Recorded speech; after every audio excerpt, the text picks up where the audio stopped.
Alongside Blair Angulo, I'm Emily Proud. Welcome in to the College Football Recruiting Show. A reminder, hit that like button. Make sure you're subscribed. I'm being told that, Blair, that is what keeps the lights on. So we do appreciate you go ahead and do that. Also, we'll go ahead and tell you what's coming up on today's show. Here is what's on tap. We go around the country with the latest recruiting intel on multiple five-star prospects, plus the Vols reeling in the number one player. So our Tennessee insider will explain how they are set up for the future. And we'll tell you the best freshman running backs to help you rebuild your college football 25 video game dynasty. We do it all here. First, let's hit those headlines. You watched it right here on the 24/7 Sports YouTube channel. The number one overall player in 2026, quarterback Faizon Brandon, committing to Tennessee. His ranking, Blair, says it all, but what makes him so special?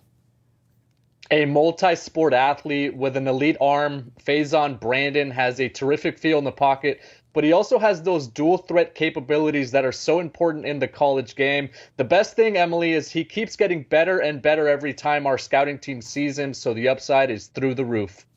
We've got another five-star commitment, this one in the 2025 class. Edge Jared Smith committing to Auburn, the top 20 player picking the Tigers over South Carolina, Ole Miss, Georgia, Florida State, and USC. And he adds what to Auburn's number 5 class? How about another headliner in a class that has skyrocketed up the charts? Auburn was outside the top 12 in the recruiting rankings at the end of June. They're now sitting 5th. Jared Smith is the second five-star in this class, a terror off the edge that should bring quickness and athleticism into pass rush situations, and it's a tremendous job by Hugh Freeze and his staff this summer. But wait, there are more five-star decisions. The number 23 overall player, safety Trey McNutt, committing to Oregon. What kind of player did the Ducks just land? The number one safety in America, McNutt has really good speed plus two-way production, which our evaluators absolutely love. He can catch the football too, so don't be shocked if he's using that track speed to reel in interceptions for the Ducks in the future. All right, finally, you also saw a top 100 commitment go down right here on the 24/7 Sports YouTube channel. That's 4-star offensive lineman Jalen Gilchrist putting on the Terps hat. What does this recruiting win mean for Maryland? It's huge. Maryland has not signed a top 100 high schooler since the 2021 class, Emily, and that group was headlined by eventual first-rounder Chop Robinson. That's also the last time the Terps finished with a top 20 recruiting class nationally. Gilchrist is an impact offensive lineman, and it was significant that Maryland beat out a pair of SEC schools in Georgia and South Carolina for the elite talent. It's time now to go around the country to get the latest recruiting intel. You will hear from national recruiting analysts Tom Lloyd, Brandon Huffman, Mike Roach, and our own Blair Angulo. Let's hear from Tom to start off the recruiting roundup.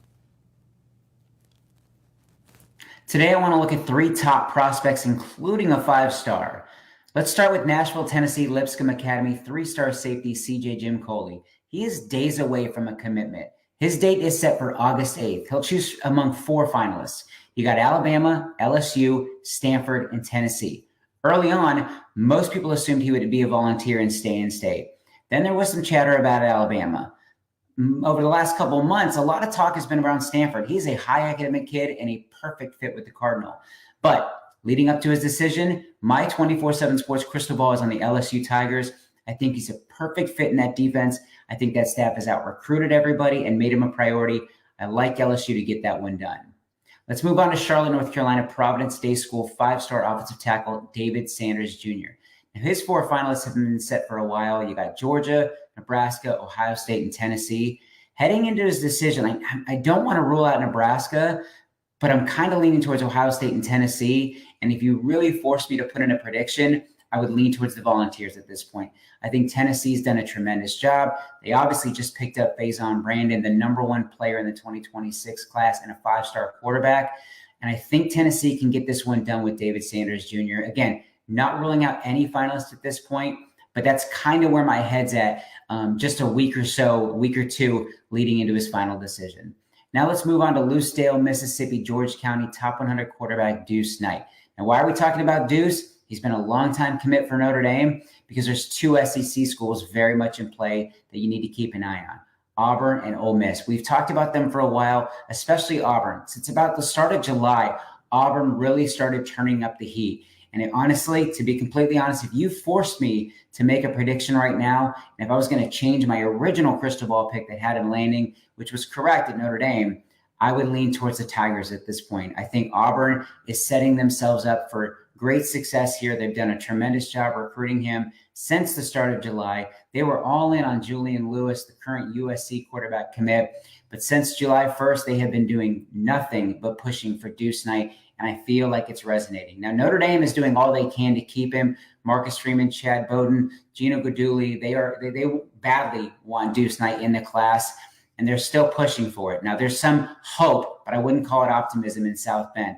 When you talk to people connected with Auburn, there's more optimism than just hope. So kind of thinking Auburn gets that one done with Deuce Knight. That would be a massive pickup for what is a very, very strong class for Auburn.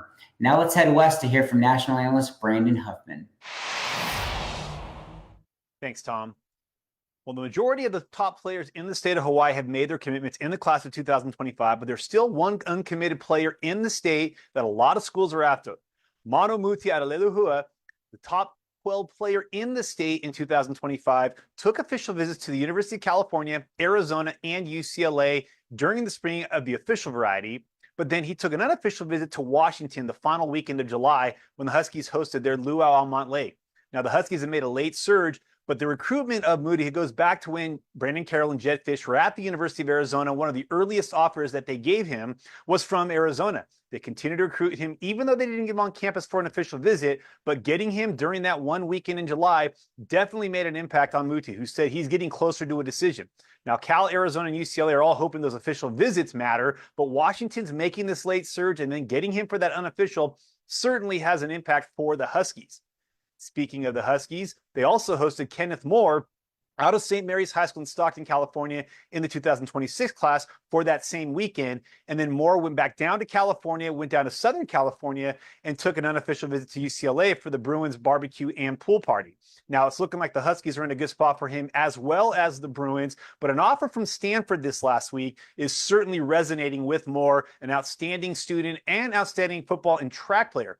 His dad played at Washington State, so a little Apple Cup rivalry there with the Huskies making the search for him. UCLA offering an opportunity to stay in state, but then Stanford coming in recently with that offer, an offer that he coveted, is certainly going to put the Cardinal in the mix for him.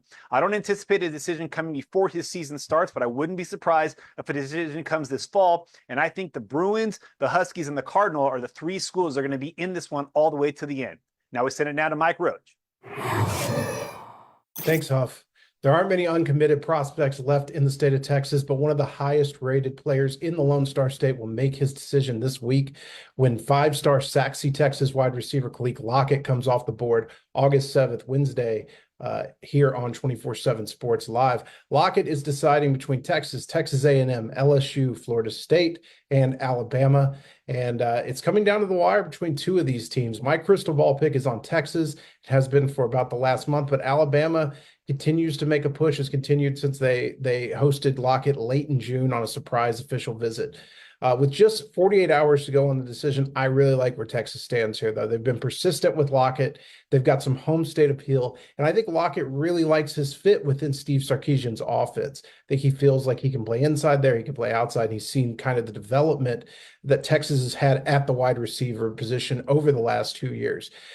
It's going to come down to Wednesday. We'll see when he makes his decision, but I like Texas for Lockett. On the other side of the spectrum, five-star athlete Michael Terry from San Antonio Alamo Heights in the state of Texas may be pushing his decision back. I talked to Terry over the weekend following some late July trips he took to Texas, Oregon, and Nebraska.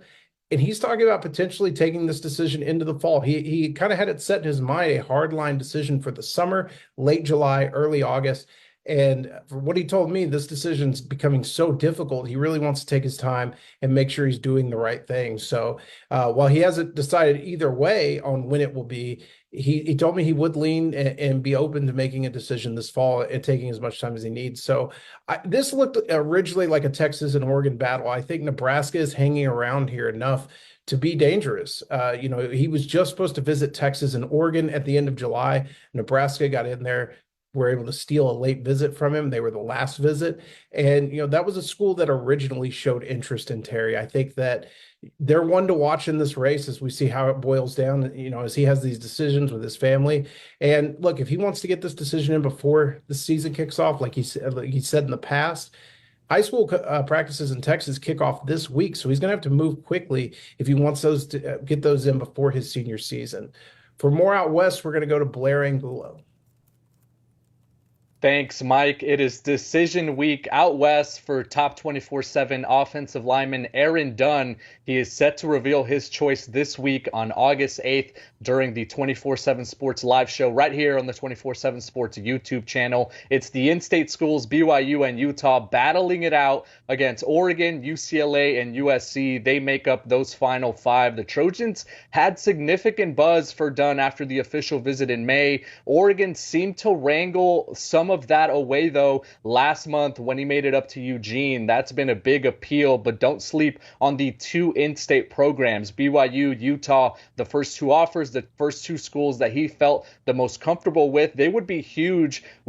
He would be a huge win for both of those schools. A big priority target in-state, 6'8", 280-pound offensive lineman who can do a little bit of everything from a pass protection standpoint, from a run blocking standpoint as well. And this one could go either way as we head down the stretch here towards the finish line. One player that is already coming off the board this week to one that is probably a year away from coming off the board, that would be Trent Mosley, one of the top wide receiver prospects out west in the 2026 class out of Santa Margarita Catholic in Southern California. He is down right now to some schools that are pushing the hardest, and that would be Notre Dame, Stanford, UCLA, and USC. He mentioned that Stanford is showing a lot of love. His brother Emmett is a wide receiver with the Cardinal. He is a Notre Dame legacy, though. Both of his parents are alums. He used to live in the Chicago area, so I wouldn't discount the Irish and might even give them the edge at this point. The local schools, UCLA and USC, will likely be getting visits from Trent Mosley this season, and the important thing for him is going to be able to see how the slot receiver looks in some of these offenses. Notre Dame with a new offensive coordinator, and he wants to see what that looks like. Stanford, obviously, with a second-year coach and trying to see how their offense is able to evolve. And then UCLA locally, Eric Frazier being the new receivers coach there with the Bruins, and Eric Bieniemy being the offensive coordinator. So usage and the offensive outlook this season will be big for Trent Mosley as he continues to narrow down his recruiting choices. Thank you, Blair. Not that I am biased in the least bit, but we have the best recruiting team that there is, so check out more of their work at 247sports.com. Also, today is the last day to get 60% off of annual VIP membership, so go take advantage at 247sports.com. After taking the time and carefully evaluating each of my top 4 schools, I feel the best place for me to commit to play during my college career would be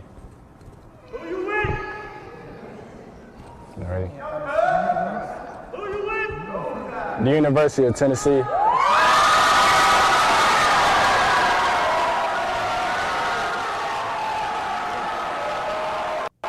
Look at all of those microphones. That was the moment the top prospect in next year's class made it official. Quarterback Faizon Brandon and the whole fam putting on the Power T cap. The rising junior said what did it for him was really the opportunity to be coached by a head coach who played quarterback at a high level, as he hopes to do at Tennessee. We'll get to a red-hot Heupel in just a bit, but first, let's welcome in Ryan Callahan of Vols 24/7. And Ryan, it seemed to be heading in this direction for quite some time. You got all the crystal balls, all the predictions, but now that it's official, what has the reaction been like among fans and people that you've spoken to in and around the program? Yeah, a lot of excitement, and like you said, I think Tennessee was in good shape here for a long time, so it was maybe a little bit inevitable for some Tennessee fans that have been following this one closely, but still, just to know that this one was that Tennessee was able to get this one across the finish line so early going into his junior season, and now has this incredible potential line of succession at quarterback, from Nico Iamaleava now on campus with Jake Merklinger, then to George McIntyre in the 2025 class, and then potentially to Faizon Brandon, the number 1 player in the 2026 class. There's a ton of excitement about what that could mean for Tennessee's future. But you look at his skill set. He's ranked number 1 in the country for a reason. Obviously, our guys took a leap of faith on him at the time we ranked him number 1, and it's easy to see why. He can make all the throws, plenty of arm strength, and I saw him at a camp earlier this summer. Had just kind of effortless accuracy with every throw he made. And seems like he's taken a big step even since his sophomore year. And oh, by the way, as a sophomore, first time as a full-time starter, 36 touchdowns, 3 interceptions, 69% completions as well. So he's a really polished kid, and he still is a young kid. Just turned 16 a couple months ago. That's maybe the most exciting part of this, is how much better he could still get. But when you look at just him combined with sort of the big picture view here, it's hard for Tennessee fans not to get a little excited about what this could mean. It's no longer looking at just a potential 2-year, 3-year window with Nico Iamaleava. Tennessee's got a chance to turn this into a much longer window to go compete for championships. Ryan, you used an interesting phrase there, in line of succession. I don't want to call this a quarterback room because they might not be in the same room at the same time, considering the age difference there. Maybe we'll call it a quarterback board. How has Josh Heupel been able to construct this, and how would you describe this run the Vols have been on in the quarterback recruiting process?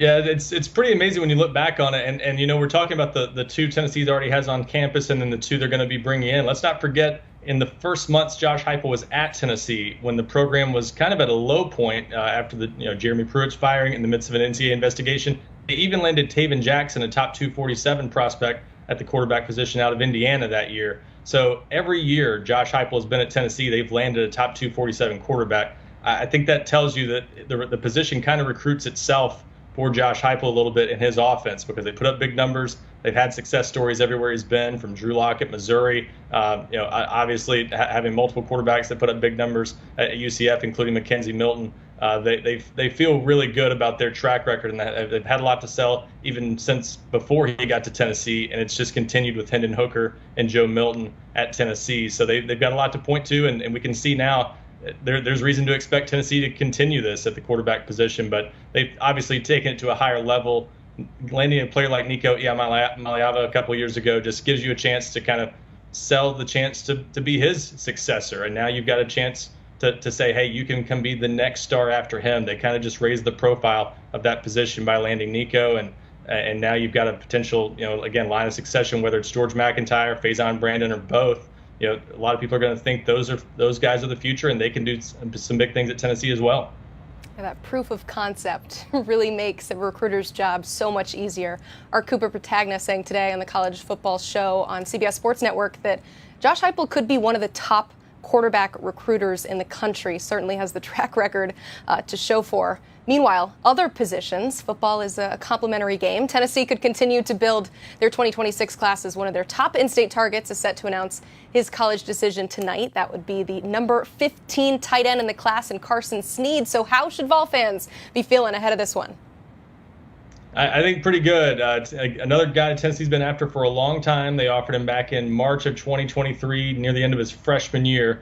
That's a similar story to kind of how they recruited Faizon Brandon, too. They got in there early. They were Carson Sneed's second SEC offer. This is also a kid from Nashville who grew up dreaming of playing for the Vols, and his older brother, Dayton Sneed, is already a redshirt freshman wide receiver at Tennessee. So there were multiple reasons from the start that Tennessee has been viewed as the favorite for a while, and he's announcing this decision a little more than a week removed from another visit to Knoxville for their summer-ending recruiting event. So it's shaping up well for Tennessee. The other finalists, Auburn, Ohio State, Ole Miss, and Louisville, but Tennessee's done a great job with Carson Sneed, has made him a priority, and they've had some big wins at the tight end position in the 2025 class. Obviously, Desan Brame, the latest, just here recently, flipping him from Oregon. If they could add to that group with Carson Sneed in the 2026 class, it would be a pretty remarkable turn of events for that position room. Tennessee's not had a lot of big-time recruiting wins there. Now they could have a few in a pretty short period of time and really kind of change the outlook for the future of Tennessee's tight end position. Trajectory has been like this, Ryan. At the end of the May spring evaluation period, Tennessee was 16th nationally in the recruiting class rankings. They're number 7th now. So if you're a Vols fan, you have to be smiling from ear to ear. I can't believe I'm saying this. We're 4 months away from the early signing period. Who are some remaining priority targets for Tennessee heading into the season? Well, we touched on it earlier, but obviously it all starts with David Sanders, the 5-star offensive tackle from Charlotte, North Carolina. Tennessee has made him a massive priority for a long time now. He's been to Tennessee, I would say, more than any other school here down the stretch. I think he's been to Knoxville now 5 times since early April, including being back on campus at the end of July, just before the start of the dead period. So they got the final chance to host him before he announces his decision on August 17. What happens there will go a long way toward kind of defining this class for Tennessee, because so much emphasis has been placed on landing David Sanders, the number 3 overall player in 24/7 Sports rankings. But that would be a huge win for the Vols if they can land him. And as of right now, I've thought for a while Tennessee is the team in the best shape, and I still feel that way going into the final couple weeks here. But Ohio State certainly still battling, and Nebraska not giving up yet either. Beyond that, we know Onis Konanbanny, 4-star cornerback from Columbia, South Carolina, will be announcing a decision on August 23rd. He just revealed that today. It's a Tennessee-Florida State battle down the stretch. So Tennessee has, again, been in good shape there for a while. His official visit to Tennessee the weekend of June 21st, coming out of that weekend, there was a lot of buzz about Tennessee, and then he was back on campus again in late July. But he's another long-time top target. They've already got 3 cornerbacks in this class, now looking to add a 4th potentially in Konanbanny, but Florida State still making a strong push there. Another 5-star coming up on a decision that Tennessee's still involved with is Josh Petty, the offensive tackle from the Atlanta area. I don't know that the Vols are likely to be the choice in that one, but they've still been battling here down the stretch. Florida State, Georgia Tech, some other teams that have a real shot at him. Ohio State's been involved in there as well. So we'll see where that one goes as he approaches the decision here over the next week. But Tennessee is at least still in the picture there, and you can't rule out maybe a potential upset. And then one that's not going to play out this month, but one that's going to be very important to Tennessee. They're still looking to add a second running back to this class. In-state, DeJuan Morris, a USC commitment from Murfreesboro at Oakland High School, has become a pretty important target here to Tennessee over the past several weeks. They hoped to get him on campus at the end of July. That didn't happen. They'll continue to push now into the season to try to get him back on campus. But he committed to USC back in April before Tennessee could really get far enough along with him to have a great shot. Now we'll see if they can flip him as they look to continue to try to add a second running back to this class. Ryan, real quick before we let you go, how many times has David Sanders visited in Knoxville? What's the count?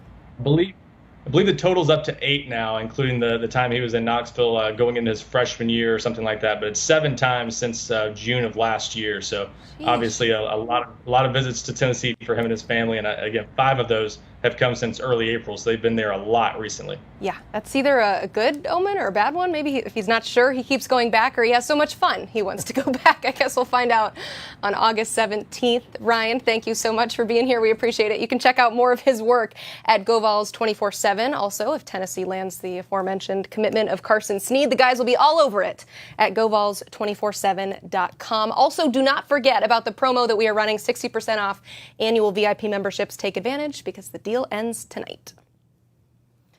Now, we don't just educate you on the future of college football. We are also here to help you win your college football 25 video game dynasties. So we launched a segment featuring Blair's freshman top 5. The first installation highlighted the quarterbacks back a few weeks ago. And I need to mention this, too, because actually this is the list. Let's remind you of some of those guys. Dylan Raiola, of course, the top of that list as the top quarterback in this class, but a lot of great talent, too. We'll see what Julian Sand does in year 1 at Ohio State in a loaded quarterback room, but a lot of talent.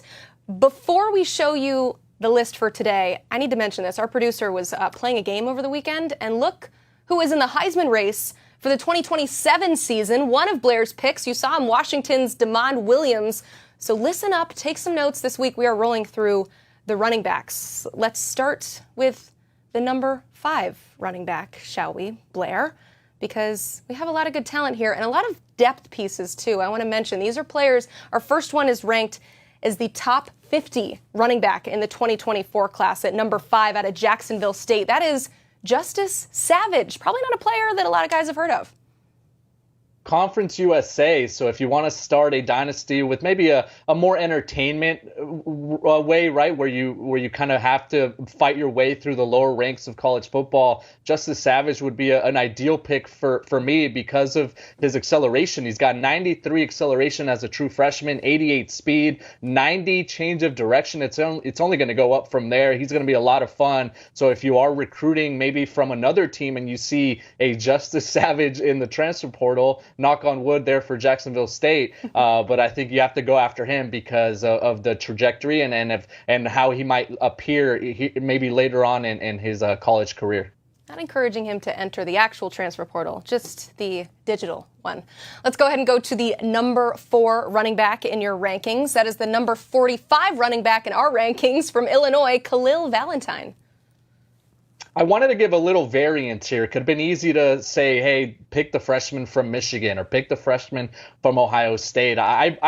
I value entertainment. I know running the football is really important in this game. Passing it is super tough, I've found here in the last couple weeks. But the Big Ten defenses and what they do up front, they maybe are a little bit more susceptible to speed. And Khil Valentine from the state of Arizona has plenty of that. 92 rated in the speed department, 94 agility, 96 acceleration. So if those Big Ten defenses are stacking the box against you, pick Illinois, maybe use Khil Valentine there to stretch the field or to get outside the tackles. I think he'd be a lot of fun to play with.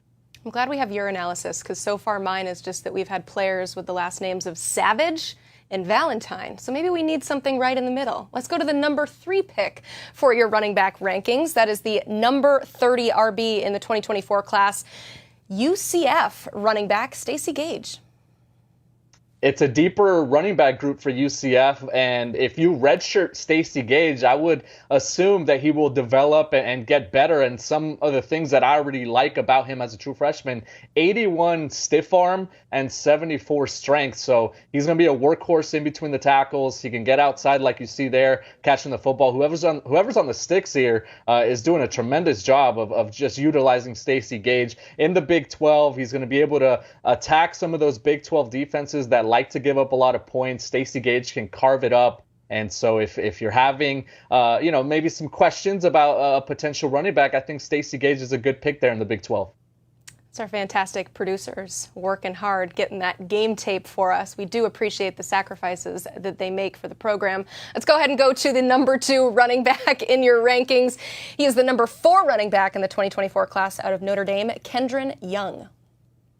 I loved him in high school, and I love him even more as a video game running back. 91 speed, 95 acceleration, and you mentioned it, Emily, one of the top backs in the country last year. Very productive. You know that Notre Dame, if you choose them in dynasty mode, you'll have a lot of appeal to recruit offensive linemen. You'll have that pro potential, and what better way to put up some points than to have a reliable playmaker like Kendron Young running your attack. So a lot to like there, really balanced, a hard-nosed runner, and can get out in space as well. So it's always fun, right? We talk about this all the time, how we talk about these guys as high schoolers and as high school recruits, and now you see them in video game form before the season even begins, so you kind of get a sneak peek of what these teams might look like. So Kendron Young, I think, the future of Notre Dame.